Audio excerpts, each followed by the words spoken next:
पर इसी पेपर पर एप्लीकेशन में कम से कम 50 या 100 लोगों के या 30 लोगों के 50 लोगों के साइन होंगे तो उस पर तुरंत कार्रवाई होगी, क्योंकि इसका मतलब पूरा मोहल्ला परेशान है। मैंने आपको बताया आमीन आपका रूहानी आत्मिक सिग्नेचर है।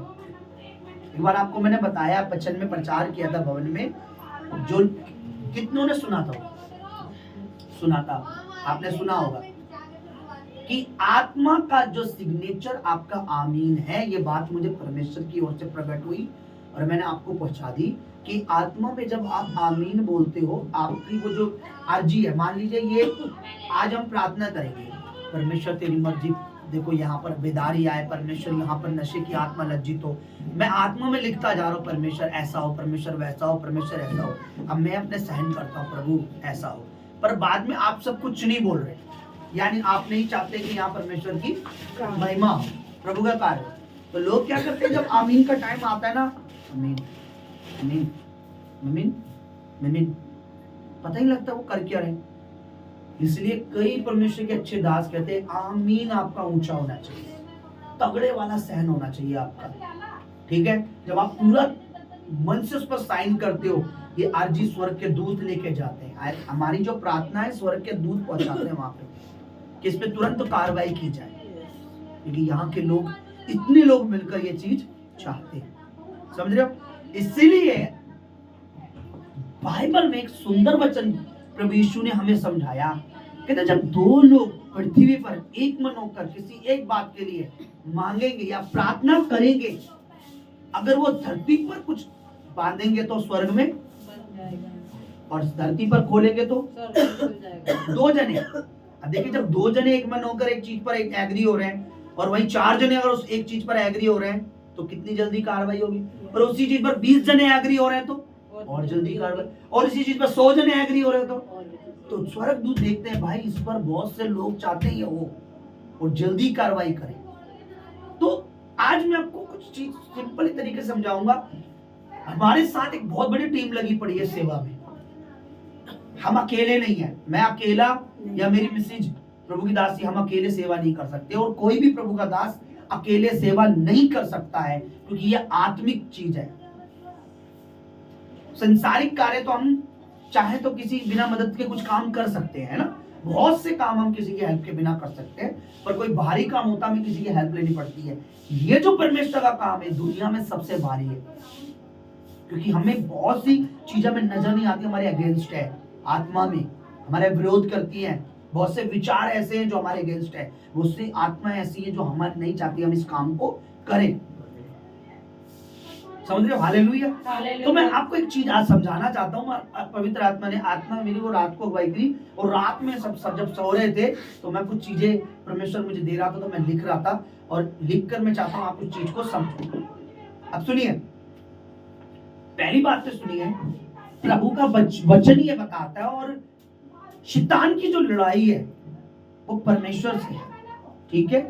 मान लीजिए अगर वो कोई चीज खराबी करना चाहेगा तो वो आपके घर का फ्रिज, कूलर, टीवी कभी नहीं खराब करेगा, वो हमसे पंगे लेने के लिए कभी भी हमारा बार बार फ्रिज खराब करके नहीं जाएगा, समझे। अब सुनिए, उसकी लड़ाई किससे है? परमेश्वर से। और इस धरती पर परमेश्वर के तुल्य, परमेश्वर के समान, परमेश्वर जैसा सिर्फ एक ही हुआ है, हम, ठीक है। हम क्या है? इस संसार के छोटे परमेश्वर, वो तो बड़ा परमेश्वर है। बाइबल लिखा है उसने हमें अपने समान, अपने स्वरूप में, अपनी तरह बनाया, ठीक है। अब इस धरती पर शैतान और किसी चीज को क्यों नहीं खराब करता? क्या आपने सुना कि कोई गाय यार नशे में पड़ी रहती है? एक मनुष्य क्यों नशे में है? एक जानवर क्यों नहीं, एक जानवर को क्यों नहीं सुना उसे कैंसर हो रहा है? इंसान को क्यों? टोटली जो है परमेश्वर की जो, वो हमें ना किसको देखता है? वो हमें नहीं देखता, वो हमें परमेश्वर देखता है। हमें किसको देखता है? और उसकी लड़ाई किससे है? परमेश्वर से। वो हमें नहीं देखता, हम तो सीधा में अपने आप को देखते हैं, पर वो जो देखता है हमें परमेश्वर को देखता है, क्योंकि उसने परमेश्वर को देखा है, हमने नहीं देखा। और आप देखोगे यार उंगली मेरी मैच नहीं करती, आप ऐसा बोलोगे, अरे दीदी यार, अरे प्रभु यीशु की कहा, अरे मेरी सेम जैसी लगी ना तुझे, ऐसे। उसने परमेश्वर को देखा है, क्योंकि जिससे पहले कि वो शैतान था वो एक स्वर्गदूत था। बाइबल हमें सिखाती और बताती है वो एक आराधना करने वाला मेन स्वर्गदूत था, और आराधना करने वाले लोगों स्वर्गदूतों के ऊपर हेड था। और पाप करने के बाद वो नीचे फेंक दिया गया। ऐसा नहीं है प्रभु ने आज उसे बनाया और कल उसने पाप किया परसों फेंक दिया। कई साल, कई हजारों साल वो स्वर्ग में रहा है। जैसे बाइबल तो हमें शॉर्ट में बताती है, पहले अध्याय में लिखा परमेश्वर ने सारी सृष्टि को बनाया, दूसरे अध्याय में लिखा आदम हवा को बनाया, तीसरे में लिखा आदम ने फल खाया और वो मर गया। ऐसा हो सकता है क्या? आज सृष्टि बनाई, कल आदम हवा को बनाया, परसों उन्होंने पाप कर दिया? नहीं। बड़े बड़े प्रभु के दास है जो विद्वान बताते कई हजारों साल बाद, कई साल आदम हवा उस वाटिका में रहे, बाद में उन्होंने पाप किया है, बाद में वो कई हजारों साल वो रहे। समझ रहे हो? तो ऐसे स्वर्गदूत अरबों साल परमेश्वर के साथ रहा है वो शैतान।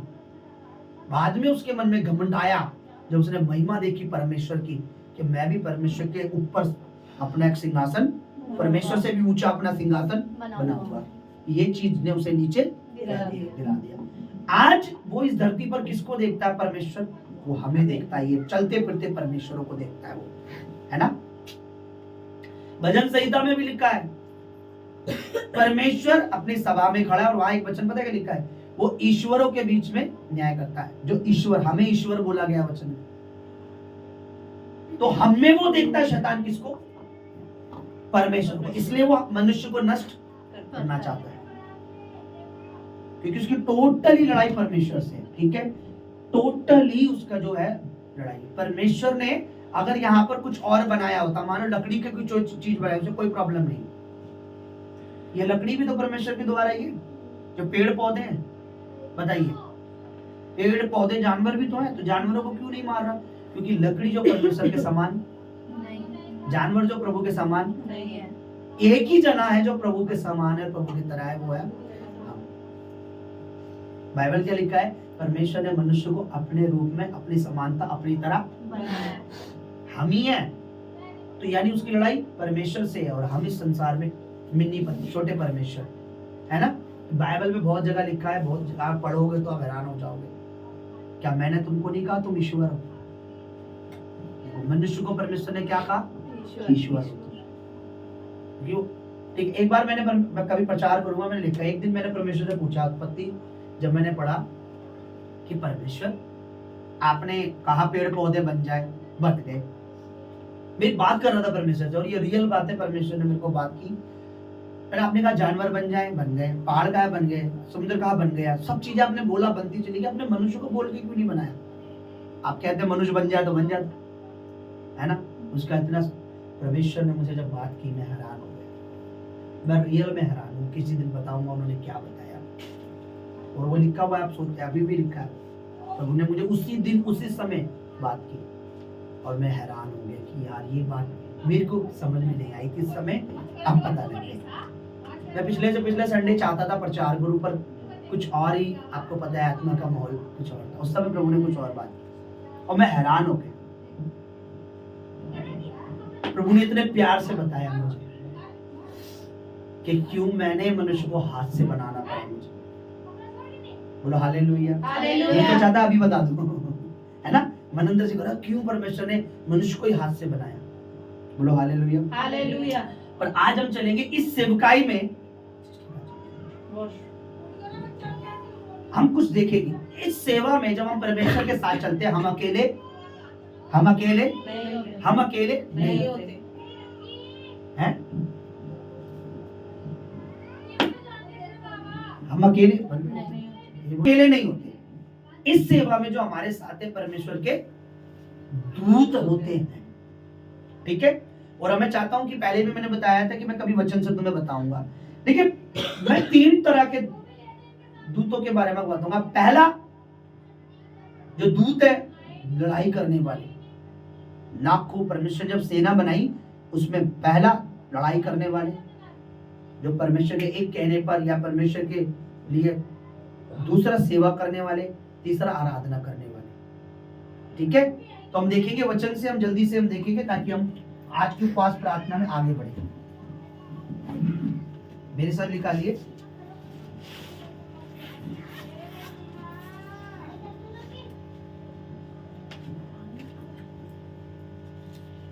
दानियल की किताब पुराना नियम से, ध्यान से बस थोड़ा सा बाइबल स्टडी दूंगा मैं आपको, हल्की फुल्की, ज्यादा नहीं, उसके बाद हम दुआ में चलेंगे।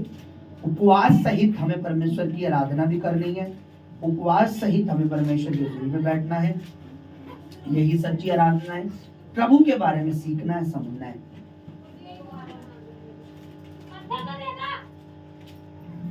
उसका 10 अध्याय, और मैं आपको पहले बता दूं जब तक आप पढ़े, दानियल उसका 10 है, 1046 पेज नंबर है ये दानियल पुराना नियम में। जब भी हम किसी ऐसी पुराने नियम बोले तो आप मत्ती के बाद ढूंढा करिए, मत्ती से पहले सारा नया नियम, मत्ती के बाद सारा नया नियम है, मत्ती से पहले सारा पुराना नियम।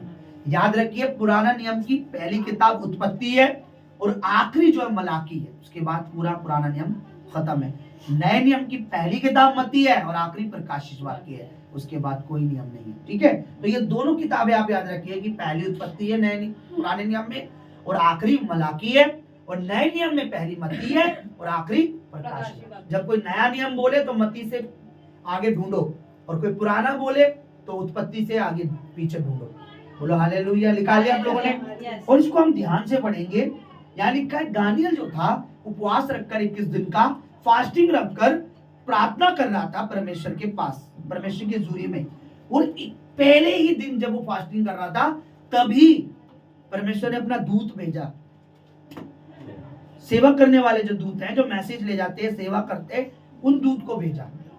बाइबल बताती है उस दूत को शैतान ने बीच में, जो पहला जो स्वर्ग है, यानी ये जमीन है, इसके बाद जो पहला स्वर्ग है उसके बीच में शैतान का पूरा उसने बना रखा है राज्य, वहां उसने रोक लिया उसको।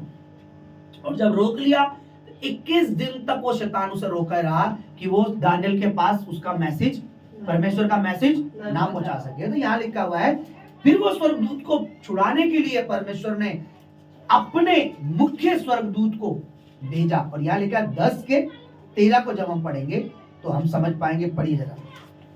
फारस के राज्य का प्रधान 21 दिन तक मेरा सामना किए रहा, परंतु मिकायाल को जो मुख्य प्रधानों में से है वह मेरी सहायता के लिए आया, इसलिए मैं फारस के राजाओं के पास रहा। मिकाएल नाम का स्वर्गदूत जो है वो मुख्य है, लड़ाई प्रधान है, लड़ाई होगा युद्ध करने में। जो युद्ध करने वाले जो स्वर्गदूत है उनका क्या है, वो लीडर मैन। क्या है? लीडर मैन है। मिकाइल, क्या लिखा? मिकाइल स्वर्गदूत कह रहा है मैं तेरे पास आया था प्रभु का मैसेज लेकर, पर मुझे फारस, या जो फारस है ना, फारस राजा नहीं है, फारस शैतान है, एक राज्य के ऊपर ठहराया हुआ था। वो दुष्ट है बड़ा, यहाँ शैतान का जिक्र है। वो दुष्ट शैतान मुझे रोके रहा, मुझे रोकता रहा, और फिर परमेश्वर ने मिकाएल जो मुख्य प्रधान है, ये जो मिकाएल है ना, ये लड़ने वालों का प्रधान है। स्वर्गदूत जो लड़ने वाले कौन है? लड़ने वाले स्वर्गदूत है, उनका प्रधान है, योद्धा है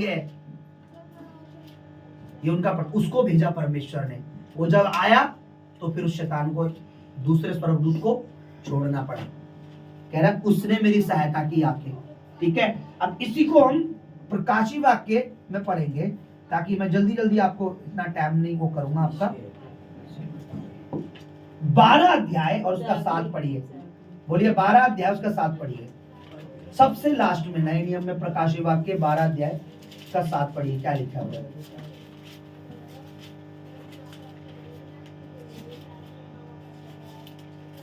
फिर स्वर्ग में लड़ाई हुई। सुनिए, स्वर्ग में लड़ाई हुई। और मिकाएल और उसके देखिए फिर कौन सा स्वर्गदूत है? मिकाएल। अभी यही था जो दानियल कि हमने देखा, दूसरा स्वर्गदूत को छुड़ाने आया, ये लड़ने वाले। वो पता परमेश्वर के राज्य में एक सबसे अच्छी बात क्या है? लड़ने वाला लड़ेगा, सेवा करने वाला सेवा करेगा। ठीक है, आराधना करने वाला आराधना करने वाला लड़ नहीं सकता, लड़ने वाला आराधना ऐसा है। अब देखिए स्वर्ग में लड़ाई हुई और मिकाएल और उसके स्वर्गदूत। अब जो मिकाएल के नीचे स्वर्गदूत, जैसे कमांडो के नीचे फौजी। अब वो देखिए, हाँ, अजगर से लड़ने को निकले और अजगर और उसके दूत उससे लड़े। अजगर यानी शैतान और शैतान के दूत। परंतु प्रबल ना हुए और स्वर्ग में उनके लिए फिर जगह ना रही। लिखा है अजगर यानी शैतान उन दूतों से लड़ने लगे, मिकाइल की फौज से, पर मिकाइल से जीत इतना ताकतवर है, ये स्वर्गदूत इतना ताकतवर है कि अगर आप इसे पलक झपकते परमेश्वर बोले पूरे ब्रह्मांड को एक सेकंड में मिटाने की ताकत रखता है ये स्वर्गदूत। तो सोचिए परमेश्वर कितना पावरफुल है। ऐसी तो सेना है परमेश्वर की। मिकाइल स्वर्गदूत के साथ और स्वर्गदूत लड़ने वाले, ठीक है। अब ये आया और शैतान इससे लड़ने लगा पर जीत नहीं। आगे क्या लिखा है? तब वह बड़ा अजगर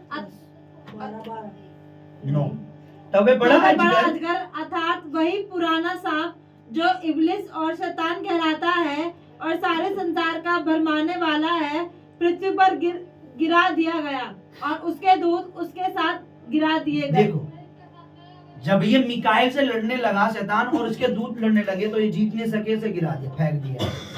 इसकी हिम्मत नहीं है, शैतान नहीं लड़ पाया, ठीक है। तो ये पहला मैंने आपको बताया, ये स्वर्गदूत पहले सेना है जो लड़ने वाले है ना, फौज है परमेश्वर की, ठीक है।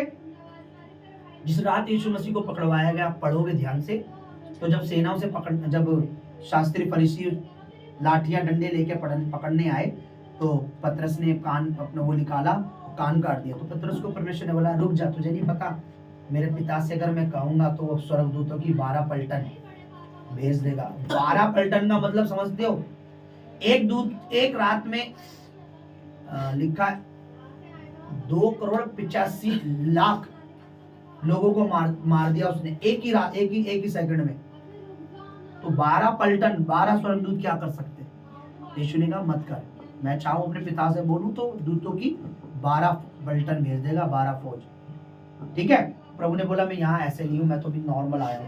चलो, पहला स्वर्गदूत हमने देखा, परमेश्वर के पास लड़ाई वाले स्वर्गदूत है जिनका हेड जो है मिकाइल है, उसके अंदर और स्वर्गदूत आते हैं। ये है लड़ने वाले, ये है लड़ने वाले। हम जो सेवकाई कर रहे हैं, हम जो मिनिस्ट्री कर रहे हैं, जब तक हम नहीं समझेंगे कि हमारी सेवकाई में, हमारी मिनिस्ट्री में हमें 3 तरह के दूत हमारे साथ है। एक हमारे साथ है जो लड़ने वाले दूत, जो आत्मिक लड़ाई में हमारी मदद करते हैं। दूसरे सेवा करने वाले दूत, और तीसरे आराधना करने वाले, ठीक है। तो हमने देखा, और अगर हमें और भी अगर आपको वचन खुलवाऊं तो आप पढ़ सकते हो। लड़ाई करने वाले, मिकाइल क्या है उनका? मुखिया, प्रधान, ठीक है। अब दूसरे जो है सेवा करने वाले स्वर्गदूत, ठीक है। अब यहाँ पढ़ेंगे मत्ती 4:11 पढ़िए, और मरकुस 1:13 निकाल लीजिए कोई। मत्ती 4:11 भी निकाल लीजिए। नए नियम में पढ़िए,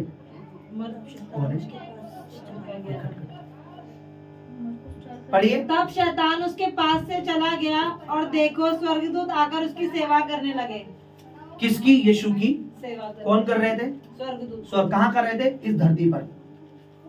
देखिए क्या लिखा है, यीशु ने 40 दिन की फास्टिंग पूरी की, शैतान उससे परीक्षा करता रहा, और जब 40 दिन का उसका उपवास पूरा हो गया तो लिखा स्वर्गदूत आकर उसकी सेवा करने लगे। ये जो स्वर्गदूत है ये सेवा करने वाले स्वर्गदूत है।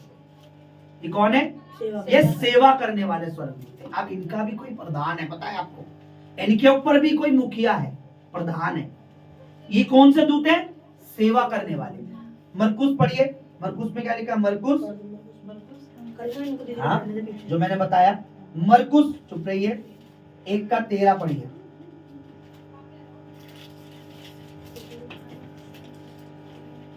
मरकुस 1:13 पढ़िए।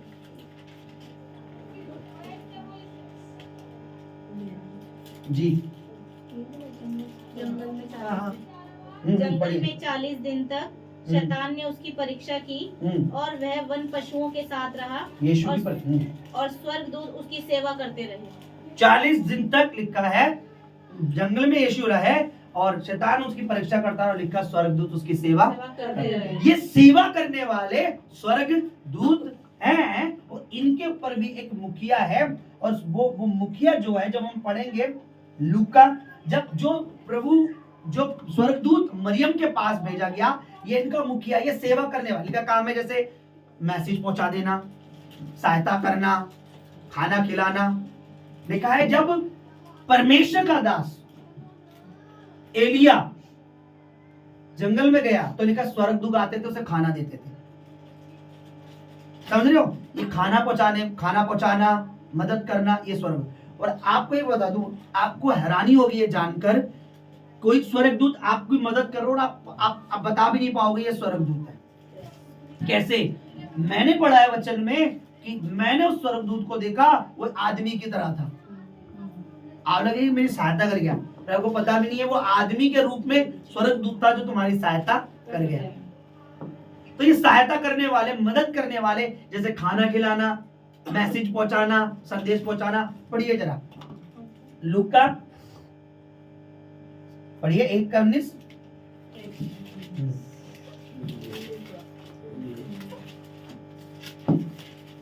पढ़िए 1:19।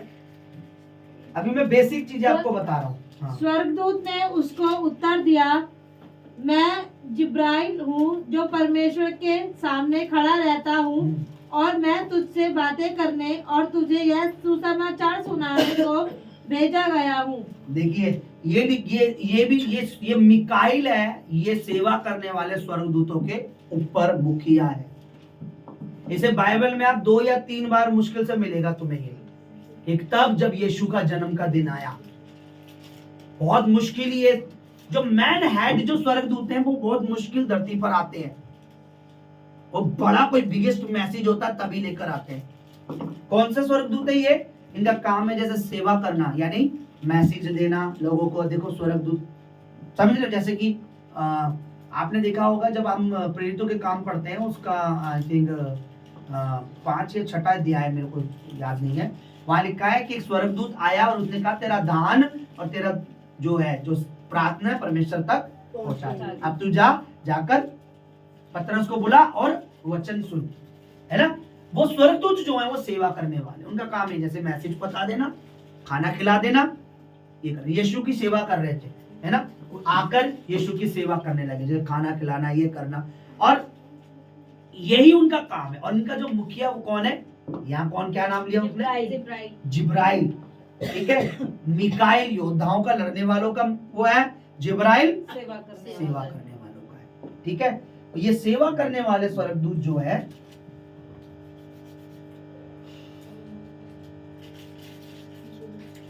अब लिखिए इब्रानियों की पत्री, नया नियम 1:14 पढ़िए जरा, उसमें आपको पता लगेगा कि परमेश्वर जो है हमें सेवा करने वाले स्वर्गदूत, जिन्हें परमेश्वर आत्मा भी कहता है, सेवा करने वाली आत्माएं यानी स्वर्गदूत।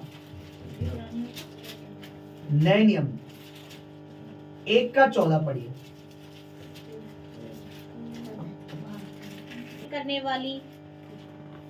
करने वाली आत्माएं नहीं, जो उद्धार पाने वालों के लिए सेवा करने को भेजी जाती है। जब हम बपतिस्मा लेते हैं, जल से बाहर आते हैं, तो हमें सेवा, हमारी सेवकाई में हमारे सेवा करने वाले जो हमें स्वर्गदूत दिए जाते हैं, भाई जाओ आज से तुम इनके साथ रहोगे।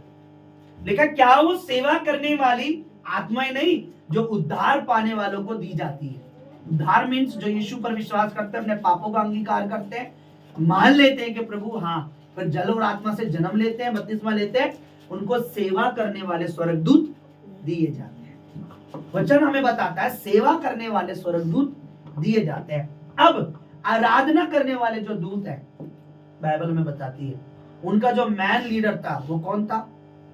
शैतान, जिसको इब्लिश के नाम से भी हम जानते हैं। और उसने घमंड किया और कुछ स्वर्गदूत अपनी ओर कर लिए 1/3 स्वर्गदूत, 1/3।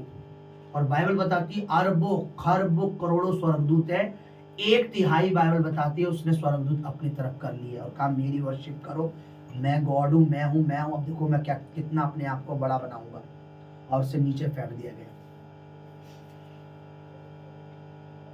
आपको पता है वर्शिप करने वालों का कोई हेड नहीं, क्योंकि वो तो नीचे फेंक दिया गया।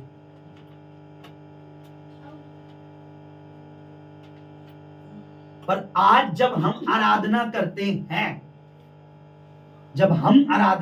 पता है आज आराधना कौन लीड करते हैं? हम लीड करते हैं।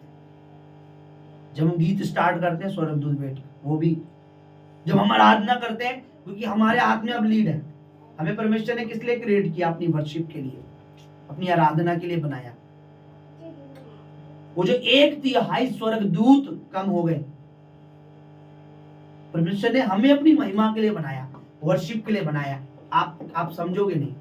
अब मैं आपको बताता हूं, जिस दिन से शैतान ने ऐसा कार्य किया, परमेश्वर ने एक चीज की जो हम परमेश्वर के वचन में पढ़ते हैं कि परमेश्वर ने उस दिन से, बाइबल में बताती है, लिखा ली यूहन्ना रचित सुसमाचार नए नियम में, और ध्यान से हम पढ़ेंगे 8 अध्याय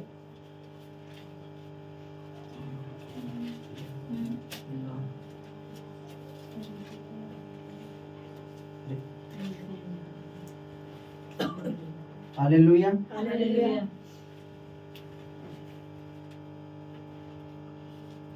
4 अध्याय, सॉरी 4 अध्याय, 4 अध्याय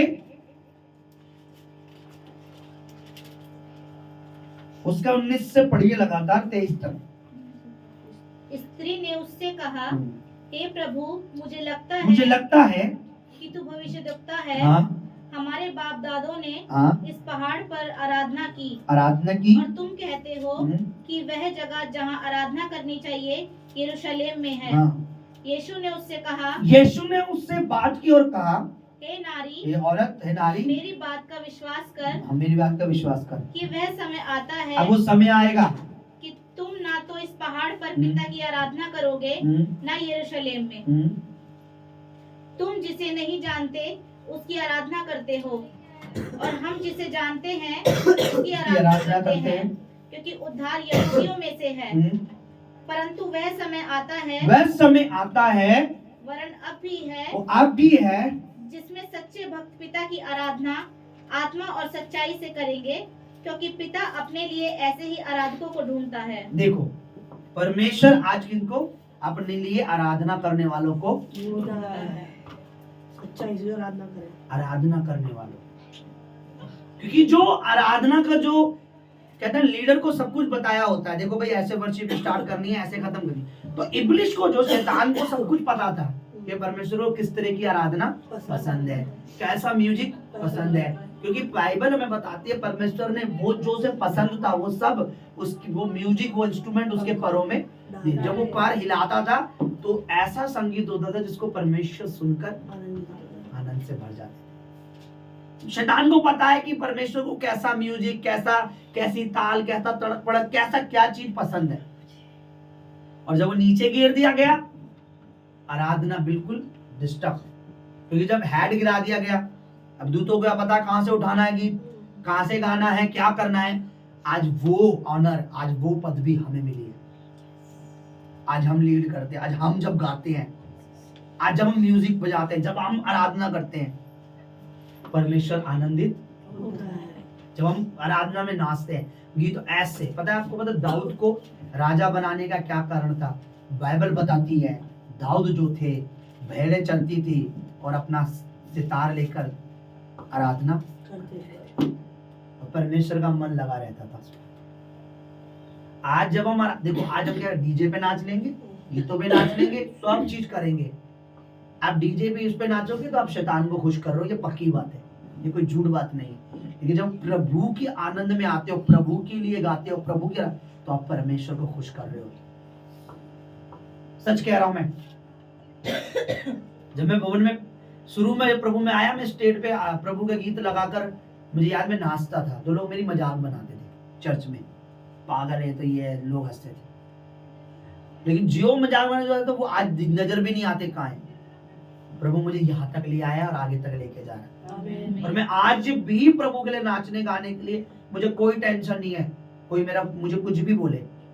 हालेलुया, हालेलुया, हालेलुया, हालेलुया। आज हमारे साथ परमेश्वर चाहता है कि हम उसके लिए आराधना करें। इसलिए आराधना, देखिए मैंने कई लोग भवन से निकाल दिए, किस लिए? वचन का टाइम आ रहे हैं, हर बार कोई बहाना है, बोला आराधना में आओ भाई, आराधना में आओ, आराधना में आओ, आराधना में आओ, आराधना से पहले आ जाओ भाई। आराधना नहीं करना चाहते, वचन सुन लिया, बदले हैंड हो जाए, प्रभु का चंगाई दे, आराधना। आराधना में आना बहुत जरूरी है। क्योंकि आराधना हम उसके लिए करेंगे, हमें भी तो करना है उसके लिए कुछ, है ना। वो तो हमारे लिए कर रहा है, करता रहेगा और करता था। हम क्या कर सकते हैं? उसकी आराधना, है ना।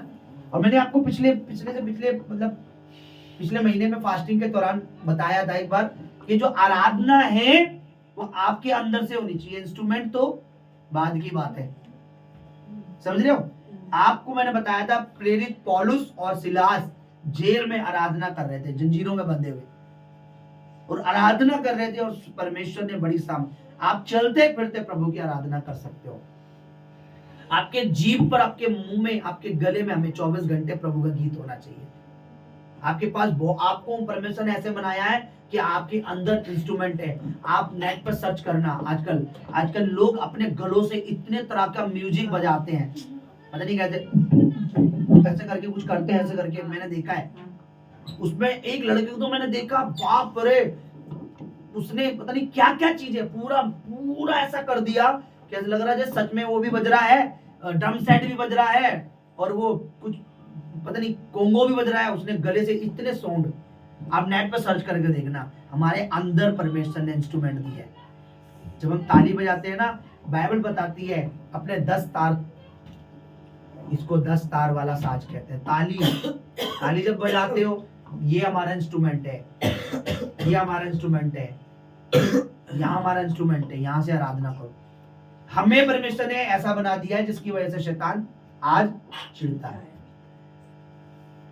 हालेलुया। तो हमने वर्शिप को बड़ा इंपॉर्टेंस देना है। आज मैं आपको बताता हूं कि परमेश्वर, लड़ाई करने वाले स्वर्गदूत, सेवा करने वाले स्वर्गदूत और आराधना करने वाले स्वर्गदूत, आज हम सब मिलकर किसके लिए कार्य कर रहे हैं? परमेश्वर के लिए। तो हम इस सेवकाई में अकेले नहीं है। आपको मैं बता दूं, मैंने और मेरी मिसेज ने एक बार, शायद मैंने तो एक बार देखा, इन्होंने 2 बार देखा। एक बार हम ऐसी समय में थे जब हम, समझ लीजिए, प्रॉब्लम, तो हम क्या करते थे, रात को आराधना करते थे, ढोलक बजाते, आराधना करते, सो जाते। एक दिन सुबह शायद 3-4 बजे के आसपास की बात है, 3-4 ऐसे, हाँ, और हमारा गेट सामने ऐसे, और हम यूं लेटे पड़े, हमारा पैर सामने गेट की तरफ, और गेट खुला हुआ था। शायद पानी भरने के लिए आपने खोला होगा या पता नहीं क्या बात। तो हम सो रखे थे, मतलब ऐसे सो नहीं रखे थे, नहीं, हमारे ध्यान था। और ऐसा इतना लंबा स्वर्गदूत, पूरा उसने व्हाइट वस्त्र पहने हुए, और वो दरवाजे में भी वो देख नहीं पा रहा था, उसे यूं मुड़ के और हमें यूं करके देख रहा था। और इसने और मैंने जब देखा, देखा आपने? इसने बोला हाँ आपने भी देखा? मैंने हाँ मैंने भी देखा। और सडनली 1 मिनट में अपने आप को उसने मतलब हाँ वो वही, पर एकदम से गायब कर लिया ताकि हम उसे देख सके। ऐसे स्वर्गदूत हमारे साथ रहते हैं। मैंने पहली बार देखा, वो लंबा था कि हमारा जो गेट था उसको ऐसे झुक के देखना पड़ रहा था हमें, समझ रहे हो। तो ये कोई फेक नहीं है। मैं मानता हूँ कि दुनिया झूठी हो सकती है, पर प्रभु के वचन में जो लिखा वो एक भी बात फेक नहीं, एक भी। अगर लिखा स्वर्गदूत है, ये स्वर्ग है तो है, और किसी ग्रंथ में लिखा मैं नहीं मानता, पर प्रभु के वचन में लिखा मैं मानता हूँ कि स्वर्ग भी है, स्वर्ग के दूत भी है, सहायता करने वाले भी है, लड़ने वाले भी है, और आराधना करने वाले भी है। मैं प्रभु के वचन को सत्य मानता हूँ, चाहे दुनिया एक तरफ, प्रभु का वचन एक तरफ। हालेलुया। चाहे मेरा पूरा खानदान, पूरे रिश्तेदार क्यों ना कहते रहे, मेरे सारे फ्रेंड क्यों ना कहते रहे बाइबल ट्रू नहीं है, हालेलुया, पर मैं जानता हूँ वो सत्य है। Hallelujah, hallelujah, hallelujah. तो मेरा थोड़ा सा आपको कोशिश थी कि उपवास के दिन मैं समझाऊं कि जब हम परमेश्वर के लिए सेवा कर रहे हैं, जब हम परमेश्वर के लिए सेवकाई में हैं, तो हम अकेले नहीं, जो सेना है, प्रभु के जो दूत है, वो हमारे साथ है। आमीन। मैं विश्वास करता हूँ परमेश्वर के दूत यहाँ है। मैं विश्वास करता हूँ, मैं बाहर जाता हूँ, परमेश्वर के दूत मेरे साथ। मैं विश्वास करता हूँ परमेश्वर के दूत हर जगह मेरे साथ है। पर कब मेरे साथ है? आपने ये वचन तो सुना ही नहीं होगा। आपको पता है जब ये साल स्टार्ट हुआ था, परमेश्वर ने हमें वचन दिए थे, जब हमने पढ़ा था भजन संहिता 34, तो उसका जब 9 हम पढ़ते हैं, वहां के लिखा है यहोवा के डरवेयों के चारों ओर, जो परमेश्वर का भय मानते हैं, उनके संग दूत रहते हैं। वो नहीं जो परमेश्वर से बोलते तो हम क्रिश्चियन है, या हम ईसाई है, या हम प्रभु के, हम जानते हैं जीसस को, उनके संग नहीं, जो प्रभु का भय भय मानने वाला क्या होगा? संडे के दिन घर में तो बैठा नहीं होगा, भवन में होगा। भय मानने वाला कमाने के बाद ऐसा तो नहीं है कि दशवान नहीं बोएगा, बोएगा जरूर। भय मानने वाला ऐसा तो नहीं है भवन में आने के बाद चुपचाप रहेगा, आराधना भी करेगा। भय मानने वाला ऐसा तो नहीं है कि बाहर जाकर जो प्रभु की महिमा देखकर उसकी गवाही नहीं देगा, गवाही भी देगा। भय मानने वाला ऐसा तो नहीं है कि पड़ोसी के या रिश्तेदार के कहने से परमेश्वर को छोड़ देगा, नहीं छोड़ेगा, प्रभु में चलता। यानी ये भय मानने वाला जो व्यक्ति है, एक मानने वाला जो इंसान है, जो प्रभु का भय मानता है, जो विश्वासी है, जो प्रभु का भय मानता है, क्या लिखा है? उसके साथ यहोवा के दूत रहते हैं। आप पढ़िए जरा इसको ऐसे मत। भजन संहिता 34 और उसका 34 पढ़ लीजिए। 34 का 7 होगा या 9? यहोवा के डरवियों के चारों ओर उसका दूत छावनी किए हुए उनको बचाता है। देखो, जो परमेश्वर का दूत है किनको बचाता है? यहोवा के डरवियों, परमेश्वर का भय मानने वाले, परमेश्वर का भय मानने वाले भवन को आना नहीं बंद कर सकते। भय मानने वाले दशवान दान के पीछे नहीं होते। भय मानने वाले गवाही देना बंद नहीं करते। भय मानने वाले कभी भी परमेश्वर की किसी भी काम में पीछे नहीं होते, क्योंकि वो प्रभु में। हालेलुया। अगर आपके अंदर प्रभु का भय है तो आपके साथ ये स्वर्गदूत है। अगर आपके पास प्रभु का भय नहीं है, ये आपके साथ नहीं है। बोलो हालेलुया, हालेलुया, हालेलुया, हालेलुया, बोलो हालेलुया, हालेलुया। आप विश्वास करके देखिए, विश्वास कीजिए। मैंने आपको बताया है कि हम इस सेवा में अकेले नहीं है, इस सेवकाई में हम अकेले नहीं है। परमेश्वर के दूत हमारे साथ। अगर आज आपके साथ परमेश्वर के दूत नहीं है तो आज से ही प्रभु का भय मानना चालू कीजिए। मैं लिख के दे रहा हूँ, गारंटी दे रहा हूँ, आज से ही वो स्वर्गदूत आपके साथ, आपके आगे पीछे रहेंगे। आज से ही पढ़ने, आज से ही निश्चित कर लीजिए, आज से एक फैसला कर लीजिए, यस प्रभु, यस परमेश्वर, आज से मैं आपका भय मानूंगी। आपकी हजूरी में, आपकी उपस्थिति में, चाहे मुझे दुनिया का कोई भी काम क्यों ना छोड़ना पड़े, कितना भी नुकसान क्यों ना झेलना पड़े, पर मैं पहले आपके भवन में, आपकी हजूरी में, आपकी उपस्थिति में, आपके राज्य में आऊंगी। मैं आपका भय मानूंगी, और मैं भय मानूंगी तो वो काम नहीं करूंगी जो संसार के लोग, जो आपको जानते हैं, वो करते हैं, मैं उन्हें नहीं करूंगी। आज क्या है कि लोग भय नहीं मानते, आज इसलिए उनके साथ स्वर्गदूत नहीं है। आज वो नुकसान उठाते हैं, एक्सीडेंट हो जाता है, बहुत सारी प्रॉब्लम आ जाती है, क्योंकि परमेश्वर के दूत उनके साथ नहीं है, क्योंकि वो परमेश्वर का भय नहीं मानते। उससे ज्यादा अपने पति पत्नी, अपने रिश्तेदार का, अपने पड़ोसी का भय मानते हैं, और जो चीज पड़ोसी कर रहा है वो उस चीज में भी शामिल हो जाते हैं। जो चीज पड़ोसी खा रहा है, जिसको खुदा ने मना करा है, वो भी खाते हैं। जिस चीज को परमेश्वर ने मना किया है, जिस चीज को करने के लिए प्रभु ने मना करा है, वो उन चीजों में शामिल हो जाते हैं। परमेश्वर कहता है, अगर मैं परमेश्वर हूँ, प्रभु यीशु कहा, अगर मैं तुम्हारा प्रभु हूँ, मैं तुम्हारा परमेश्वर हूँ, तो मेरे पीछे चलो। अगर वो है तो उनके पीछे चलो। जब हम ये जान जाते हैं कि परमेश्वर एक ही है, जो हमारा प्रभु है, वो ही सृष्टि का स्वामी है, अगर हम उसके पीछे चलने का फैसला कर लेते हैं, तो स्वर्गदूत भी ये फैसला करते हैं कि मैं इस व्यक्ति के हमेशा साथ रहूंगा। क्योंकि वचन में लिखा है, क्या वो सेवा करने वाली आत्माएं नहीं है जो उनको दी जाती है, जो प्रभु की सेवा में जुड़े हुए हैं। आज आपके पास एंजल्स नहीं है। देखिए, एंजल्स कोई फेक नहीं है, स्वर्गदूत कोई बनावटी कहानी, किससे कहानियां नहीं है। लोगों के लिए हो सकता है कि ये कोई कहानी हो, लोगों के लिए बाइबल एक मजाक हो सकती है, लोगों के लिए परमेश्वर एक मजाक हो सकता है, यीशु का लहू बहाना मजाक हो सकता है, क्रूस मजाक हो सकता है, सलीब मजाक हो सकती है, हर चीज मजाक हो सकती है, वचन मजाक हो सकता है, फास्टिंग मजाक हो सकती है, उपवास मजाक हो सकता है, प्रभु भोज मजाक हो सकता है, पर जो परमेश्वर, सच्चे परमेश्वर के बेटे बेटी है, उनके लिए बातें सच है, उनके लिए एंजल सच है, उनके लिए स्वर्गदूत सच है, उनके लिए वचन सच है, उनके लिए प्रभु की उपस्थिति सच है, उनके लिए प्रभु का बदन, उसका लहू सच है। आइए हम अपनी जगहों पर थोड़ी देर खड़े